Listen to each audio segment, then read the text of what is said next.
বলছি ঘটক বাবু, এ কোথায় নিয়ে আইছেন আমারে? তুই আমার এত বড় উপকার করেছিস আর তোর একটা সারপ্রাইজ দেবো না? বলছি আমার আবার কেলাবেন টেলাবেন না তো?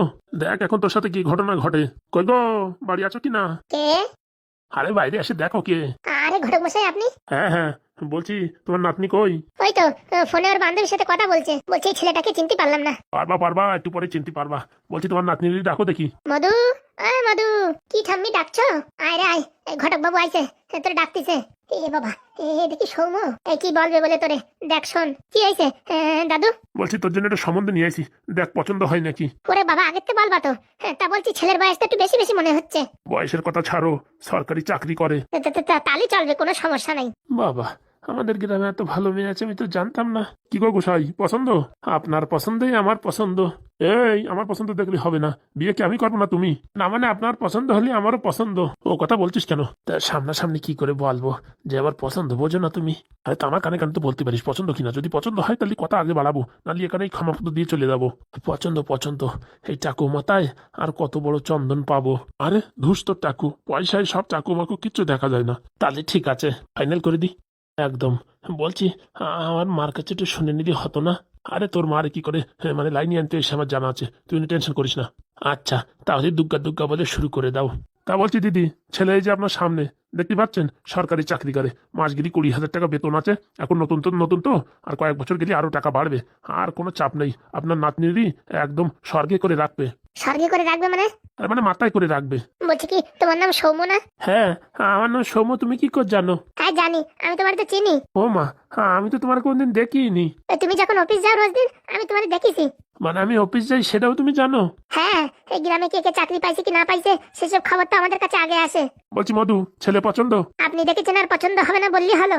খালি সামনের অমাবস্যার দিন বিয়ে করাই দি। বলছি অমাবস্যায় বিয়ে হয় না পূর্ণিমায় বিয়ে হয়? আরে সামনে যেটা বাঁধবে, অমাবস্যা পূর্ণিমা যাই হোক, সেই সময় বিয়ে হবে। তা বলছি বাবা, কোনো দেওয়া পাওনা কিছু আছে? তোমার কি কোনো কিছু ডিমান্ড আছে?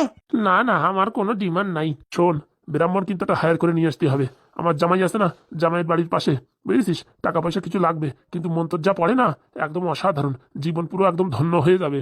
আপনি যা বলবেন তাই। যাওয়া আসার খরচা দিতেই হবে, আর ওই মোটামুটি 1,000-2-3 টাকা দিলে পারে বিয়ে টিয়ে একদম করাই দেবে। আপনি যা বলবেন তাতেই তথাস্তু। আমার কাছে যে টাকা পয়সা পাস সে কিন্তু আর চাবি নে। কি বলছেন? আপনার তো আমি টাকা দিইনি। ভেরি গুড ভেরি গুড, তাহলে ওই কথাই থাকলো। সামনে ভালো একটা দিনক্ষণ দেখে আপনারা জানানো হবে। আচ্ছা। বলছি বাইরে চলেন, এদের দুজনে একটু কথাবার্তা বলতে দেন। হ্যাঁ আচ্ছা ঠিক আছে, আমি আপনার জন্য চা বানাচ্ছি। চার সাথে একটু গরম গরম ব্রেড টোস্ট হলে পারে ভালো হয়। আচ্ছা, ওই ডিম দিয়ে টোস্ট ভেজে দিচ্ছি। তাহলে তো আর কোনো কথাই হয় না। চলেন চলেন, বাইরে চলেন। দেখ লাইন ঘাট সবকিছু ক্লিয়ার করে দিছি, এমন কোনো কথা বলবি না, মেয়ে যেন আবার অরুচি হয়ে যায় বিয়ের প্রতি। না না, মাথা খারাপ। আসার সময় যা বলিস প্রেম প্রীতির কথা বলবি, অন্য হাবি যাবি, কোনো পড়াশোনার কথা অন্য কিছু কথা বলবি না। পড়াশোনার কথা বলিস কি লাইন কেটে গেছে। আচ্ছা। বলছি বাবা, তোমার জন্য চা আনবো? না ঠাকুমা, আমি চা খাই না। বাবা, এখন থেকে আমার ঠাকুমা বলছো? বিয়ের পরে আপনার সব দায়িত্ব, সব ভরণ পোষণ আমার। বাবা লক্ষ্মী শোনা, তুমি আমার লক্ষ্মী শোনা। কথাবার্তা বলো তোমরা, হ্যাঁ? আচ্ছা। আমার নাতনি যদি কোনো কিছু বলে থাকে, হ্যাঁ তার জন্য আমি আগের থেকে অগ্রিম ক্ষমা চেয়ে নিচ্ছি। ঠিক আছে, তোমার কিন্তু আমার বিশাল পছন্দ হয়েছে। তাই নাকি? তা বলছি বাড়ি কে কে আছে? বাড়ি খালি মা আছে। আর বাবা? পটল তুলে গেছে। তাহলে আর কপালে বিয়াই বলে ডাকার মতন কেউ থাকলো না। কই গো, আসো নাকি, একটু চাটা বানাই দাও। আর দিচ্ছি দিচ্ছি, ঘটক বাবু বসেন, আসতেছি।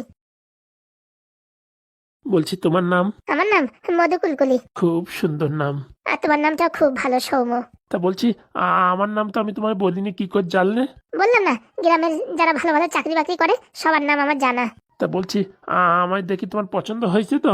শোনো, তোমায় দেখে পছন্দ হোক আর নাই হোক, কিন্তু তুমি যে চাকরি করো না তা আমার খুব পছন্দ। মানে আমার পছন্দ না? না মানে ওরকম না, হ্যাঁ পছন্দ। কিছু কিছু জিনিস পছন্দ না হলেও অ্যাডজাস্ট করাই নিতে হয়। মানে বুঝলাম না। মানে কিচ্ছু না, তোমার আমার পছন্দ। Thank you. আর আমায় তুমি কি পছন্দ করো? পছন্দ মানে তোমার প্রথম দেখাতেই আমি তোমার প্রেমে পড়ে গেছি। কি বলো? হ্যাঁ, তোমার ওই চোখ দুটো কত সুন্দর। ওরে বাবা, বলছি কি তুমি কি আবার সাহিত্যিক টাত্ত্বিক নাকি? কবিতা ফবিতা লেখো নাকি? না মানে ভাবিছিলাম একবার কবিতা টবিতা লিখবো, তা আর হয়ে ওঠেনি। কেন? শুনেছি বড় বড় কবিরা প্রেমে ছ্যাঁকা খাইছে, তারপরেই কবি সার্থক হইছে। তা আমি তো এখনো ছ্যাঁকা টাকা খাইনি, এর জন্য আমি সার্থক হতে পারিনি। মানে তুমি প্রেম প্রীত কিচ্ছু করোনি আজ পর্যন্ত? প্রেম প্রীত করলে কি এই বয়স অব্দি এরকম বসে থাকতাম? কবে সিঁদুর টেনে দিয়ে ঘরে বউ নিয়ে আসতাম।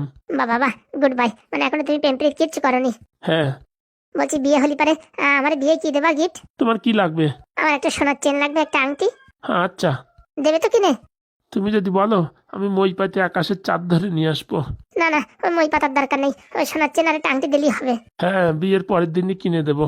কেন বিয়ের পরের দিন কেন? মানে আমি এখনো বিশ্বাস করতে পারতেছি না যে আমার বিয়ে হচ্ছে, তার জন্যই। সত্যি? কি যে তুমি কমেডিয়ান কথা বলো। হ্যাঁ গো হ্যাঁ, তুমি আমায় ছেড়ে চলে যাবে না তো? মাথা খারাপ, তোমার চাকরি যতদিন আছে আমি তোমার সঙ্গী। মানে চাকরি যদি বয়সকালে চলে যায় তখন আমার ছেড়ে দেবা? না না। তাহলে ঠিক আছে। তা বলছি তোমার হবি কি? আমার হবি বলতে সেরকম কিছু না, ওই একটু গুনগুন করে গান বানাই বানাই করি। তাহলে আমায় দেখে একটা গান লিখো তো। এখনই? হ্যাঁ এক্ষুনি। ও মধু, ও মধু, তোমায় আমি রাজরানী বানাবো, তোমার চোখের ক্যাতর দেখে আমি ভালোবাসবো। বলছি কি, এইখানেই সমাপ্ত করো, আমি আর শুনতে চাই না। কেন, ভালো হয়নি? সুন্দর হয়েছে, অতি উত্তম অতি উত্তম, আমি আর গান শুনতে চাই না। কেন, আর একটু শোনো। না না না না, ও এইখানেই ক্ষান্ত দাও, আমি আর শুনবো না। ঠিক আছে, বিয়ের পরে শোনাবো ওখানে। না না, দরকার নেই দরকার নেই, ও যেতটুকু গাইছো তাতেই আমার মন প্রাণ সব ভরে গেছে। ঠিক আছে, তাহলে তুমি একটা গান শোনাও। আমি গান টান পারি না। বিয়ের পরে আমি তোমার হাত ধরে শিখিয়ে দেবো।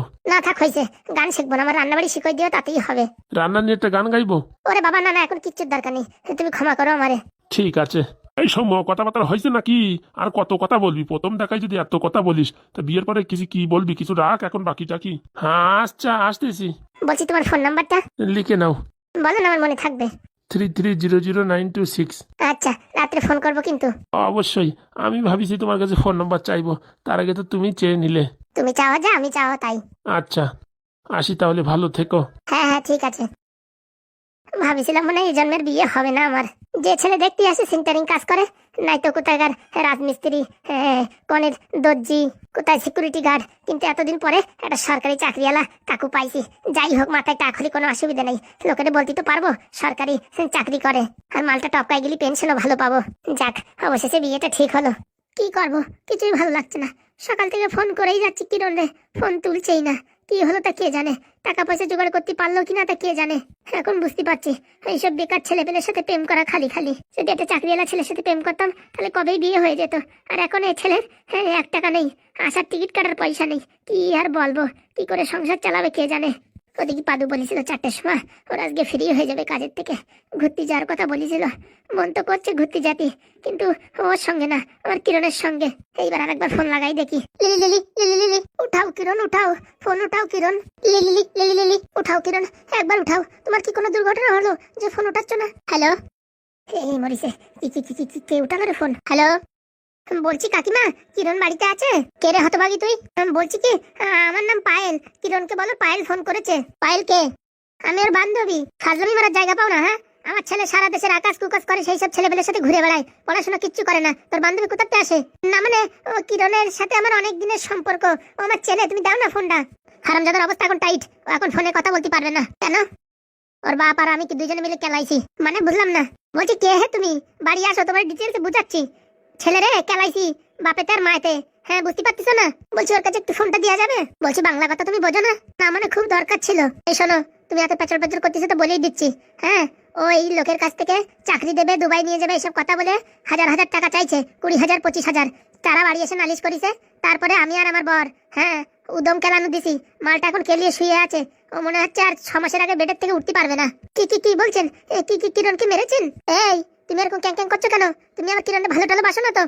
আসলে কাকিমা, আমি কিরণকে খুব ভালোবাসি। হারামজাদি, হ্যাঁ, তোর জন্য আমার ছেলের আজকে এই দশা। হ্যাঁ, এতদিন মদ বিড়ি গেজা খাইছে, কোনো সমস্যা নাই, কিন্তু এখন লোকের কাছে মিথ্যে কথা বলে টাকা পয়সা নিচ্ছে। গ্রামে মুখ দেখানোর কোনো কায়দা নেই। হারামজাদি তুই সামনে আয়, তোর মুখে যদি পুতো দিয়ে গুতো না দি, হ্যাঁ, তাহলে আমি শালা কিরণের মা না। এই হারামজাদি, এই তোর নাম কি রে? বলতো তোর বাড়ি কোথায়, আমি এখনই আসি। কি কি কি কি কেটে দি রে বাবা, কেটে দি। এ তো মহা সমস্যায় পড়লাম। এবার কি হবে?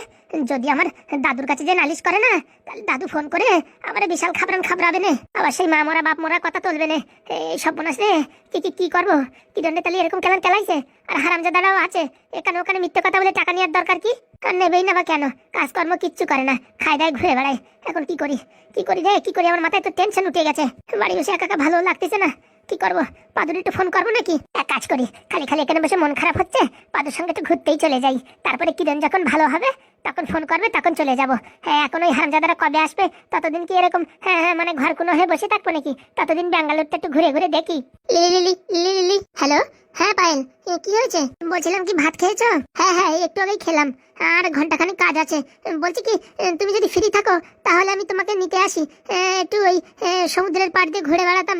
না মানে আমি ফ্রি নেই, কিন্তু বাড়ি বসে ভালো লাগছে না। তাহলে আমি আসছি একটু পরে। ঠিক আছে, কিন্তু আবার ভেবো না যে আমি তোমার সঙ্গে ঘুরতে যাচ্ছি বলে যে আমি তোমার প্রেমে তোমার ভালোবাসায় পড়ে যাব। না না, তা বলছি না। তোমার ইচ্ছা হলে আমায় ভালোবাসো, না হলে বেশো না। জোর করে তো আর ভালোবাসা আদায় করা যায় না। ঠিক আছে তাহলে, ঠিক আছে। আচ্ছা, আমি আর ঘন্টাখানিক পরে আসছি। আচ্ছা, কোনো খারাপ কাজ করলাম না তো? এক কাজ করি, বান্ধবী মধুকুলকুলির কাছে ফোন করে দেখি কি বলে। ওর কাছ থেকে একটু উদাহরণ নি। Lily lily lily, hello. আরে বান্ধবী, কেমন আছিস? আমি এখনই তোর কাছে ফোন করছিলাম। কেন এত আনন্দ? কোনো গুড নিউজ আছে নাকি? আর বলিস না, আমার বিয়ে ঠিক হয়ে গেছে। ও মা, হ্যাঁ একদিনে বিয়ে ঠিক হয়ে গেছে? কালকে তো তোর সাথে কথা হলো, তখন তো কিছু বললি না। আর বলিস না, তোর দাদু একটা ছেলে নিয়ে আসছিল, দেখে না আমার খুব পছন্দ হয়েছে। কি বলছিস? কি করে? সরকারি চাকরি। ও মা, তাই নাকি? কেন, তোর বুঝি জ্বালানো হচ্ছে? না না, আমার জ্বালানো হবে কিসের জন্য? বলছি কি, বয়স একটু বেশি, কিন্তু সরকারি চাকরি করে তো কোনো সমস্যা নেই। বয়স একটু বেশি মানে কিরকম? ওই 40-এর কাছাকাছি হবে। 40? তোমার মতন তো কপাল অত ভাগ্য না যে কম বয়সী ছেলে অত সুন্দর চাকরি করবে। আজকাল ছেলে পেলে চাকরি পেতে পেতে 30 বছর বয়স বা 35 হয়ে যায়। বুঝতে পেরেছো? তুমি তো পেয়েছো অনেক কম বয়সী একটা ছেলে যে এত সুন্দর চাকরি করে। হ্যাঁ, সেসব কথা ছাড়তো। সত্যিকারে পায়েল, তোর একটা কথা বলবো? হ্যাঁ বল। পাদের মতন ছেলে হয় না, এত কম বয়সে এত ট্যালেন্টেড সায়েন্টিস্ট। মানে বুঝতে পারছিস, মাসে 2 লাখ টাকা 3 লাখ টাকা বেতন, আর তুই কোথায় সেই ওই উলাউটোর পিছনে পড়ে আছিস? মানে বুঝলাম না। আরে তোমার ওই উলাউটো, ওই কিরণ, সব জায়গায় মিথ্যে কথা বলে টাকা নেওয়ার চেষ্টা করতেছে, আর লাস্টে দেখবি তোর নামই আসবে। আমার নামে আসবে মানে? সব জায়গাতে মিথ্যে কথা বলে টাকা নেওয়ার চেষ্টা করতেছে, যে ধরা পড়ে চালানো খাবে তখন তোর নাম বলবে যে তুই ওরে আসতে বলেছিস, তার জন্য টাকা এখান থেকে ওখান থেকে জোগাড় করার জন্য এসব মিথ্যে কথা বলছে। ও মা, কি বলছিস? তোর মান সম্মান তো যাবে, তার সাথে সাথে তোর দাদুর মান সম্মানও যাবে। এ কি কাণ্ড! হ্যাঁ বলিস না, সকালবেলা আমাদের বাড়িও আসছিল। হ্যাঁ, আমার বাবা বাড়ি রয়েছে, তাও দরজার কাছে এসে আমার ডাকতেছে। আর বলিস না, সেটা বিধিখিস্তি ব্যাপার। এ তো মহা সমস্যা। আরে পাগল হনুর মতন হয়ে গেছে। শুনিস নাকি ওর বাপ মা হদ্দ কালাম কেলাইছে? হ্যাঁ, একটু আগে আমি ফোন করলাম, ওর মা উঠাইছে, তাই বললো। বলছি কেলাইছে জম্বের কেলান, তুমি আসো তোমারও কেলাবো। হে, কি কি কি বলছিস? হ্যাঁ ঠিকই বলছি। মাথা খারাপ, আবার ফোন টোন করিস না। তুই তো থাকিস ব্যাঙ্গালোরে, সব দোষটা না ঘুরে ফিরে আমার ঘরে আসে, তারপর বাড়ি আসে আমারও বেশি কথা বললি, তারপর আমার বিয়ে তো ক্যান্সেল হয়ে যাবে না উপরতে। হ্যাঁ, চণ্ডী দশায় পড়বানি। তাহলে এখন কি করি বলতো? আমার মনে হয় কি, যেখানে বিয়ে হয়েছে সেখানেই সংসার কর। এ কি কথা বলছিস তুই? কিরণটা আমি জনম মরণের ভালোবাসি। আরে ওইসব ভালোবাসা, ওইসব পিরিত দুদিনই বেরোয় যায়। পকেটে মাল করি না থাকলে ভালোবাসা পিরিত কিচ্ছু থাকে না। না না, আমি কিরণকে ভুলতে পারবো না। সন্ধ্যে বান্ধবী, তুই তো এই প্রথম ভালোবাসিস কিরণ রে। এর আগে আমি 2-3টে প্রেম করেছি, আমি দেখেছি ওইসব ভালোবাসা বেশি দিন টেকে না। কি বলতে চাইছিস? ওই যে প্রথম আমি যারা ভালোবাসলাম, কিছুদিন আমার পিছনে ভালো টাকা পয়সা খরচা করেছে, তারপরে আর টাকা পয়সাই খরচা করে না। তখন ডেরি ঝগড়া হতো, সে মানে তুমুল ঝগড়া, খিস্তি খামারি অব্দি গেছে। লাস্টে আর ওটা লাস্টিং করেনি, পরেরটাও সেরকম কেস। তো এখন আমি বুঝতে পারতেছি যে পয়সাই মেইন ভালোবাসা। না না, এ হতে পারে না। ভালোবাসা অন্যরকম জিনিস। হ্যাঁ, ঘোড়ার ডিম এসব ফাও কথা। পয়সা ছাড়া কোনো ভালোবাসা হয় না। দেখ, খালি খালি তুই এসব কথা বলে আমার মাথা খারাপ করিস না। আমি কিরণে ভালোবাসি, ওরাই ভালোবাসবো। তোর ইচ্ছা বান্ধবী, আমার যা বলার দরকার বললাম। ইচ্ছালি শোন, নয়তো পরে যখন পস্তাবি তখন কান্দে মরবি। মানে ওইরকম কপাল গুনি একটা ছেলে পাইছিস, কোনো মতে যদি হাতেতে ফসকায় যায়, বা ও যদি অন্য কোনো মেয়েদের বিয়ে করে নিয়ে আসে, হ্যাঁ তখন দেখবি কেমন লাগে। ও যারা বিয়ে করে করুক, ওসব আমার দরকার নেই। ও আমাদের ডিভোর্স হয়ে গেলে 3 লাখ টাকা দেবে, তাই বলিছে। ওই যে আমি কিরণের একটা ব্যবসা খুলে দেবো, যা পারিস তাই করিস। বলছি আমার বিয়েতে নিমন্ত্রণ করবানি, আসিস কেনে? কবে তোর বিয়ে বান্ধবী? এই তো আমাবস্যা পূর্ণিমার ভিতরে হয়ে যাবে। আমি না আসার আগে বিয়ে করে নিবি? না না, তোর তো আসতেই হবে। দাদা বলে ফোন করে বলবানি, তোর আসতেই হবে। আচ্ছা ঠিক আছে, রাখি তাহলে, ভালো থাকিস। আচ্ছা, আর যা বলেছি সেটা একটু বোঝার চেষ্টা করিস। না না বান্ধবী, তুই ওসব কথা বলিস না। আমি কিরণের ছাড়া অন্য কাউকে ভালোবাসতে পারবো না। তোর ইচ্ছা। ঠিক আছে, রাখছি। এক একজনের একটা কথা বলে, আমার আর ভাল লাগে না। এক কাজ করলে পারে হয়। হ্যাঁ, বান্ধবীর বিয়ে, এই বিয়েতে যদি আমরা যাই তাহলে খুব ভালো হবে। কিরণের সাথেও দেখা হয়ে যাবে। কিরণের অবস্থা যা, ও তো এখন আর আসতেই পারবে না। তাই ওখানেই দেখা সাক্ষাৎ হয়ে ওখান থেকেই কাট আউট হয়ে যাব, সেটাই ভালো হবে। এই বুদ্ধি চালাতে হবে। একটু পরে পাদের সাথে ঘুরতে যাব, তখন বলবো বান্ধবীর বিয়ে ঠিক হয়েছে, আমি কিন্তু বিয়েই যাব। আর না তো বলতে পারবে না, তখন খেলা আছে। বেরেন্ট একটু প্রেশার দিলি কোনো না কোনো বুদ্ধি বেরোই যায়। তালি আবার কি, বিয়ে তো আমি কিরণটাই করবো। এ বিয়ে আমি মানি না। যাই দেখি, রেডি হয়ে পড়ি, আবার পাদু আসবে। ঘুরে বেড়াই, ঘুরতে কোনো অসুবিধা নাই। কটকটি, তুই যে অভিনয় করছিস সব আমরা বুঝতে পারছি না। গো ফুটো দানা, তুই দাদা বলিস আর কাকা বলিস, তোর উপর আমরা বিশ্বাস করি না। 1 নম্বরে হারামজাদা। সত্যি বলছি, আমার ঠাকুমা মারা গেছিল, তার জন্য আমি হঠাৎ করে চলে গেছি। শুনেছি তুই নাকি ওই এমএলএ নাকি টাকা চুরি করে নিছিস, নারকেল বেগমের বলে টাকা চুরি করে নিছিস। দেখো, নারকেল বেগমের টাকা আমি চুরি করিনি, আর এমএলএর টাকা তো সব আপনাদের কাছে। আস্তে আস্তে জুড়ি চাপায় বাজা। সত্যি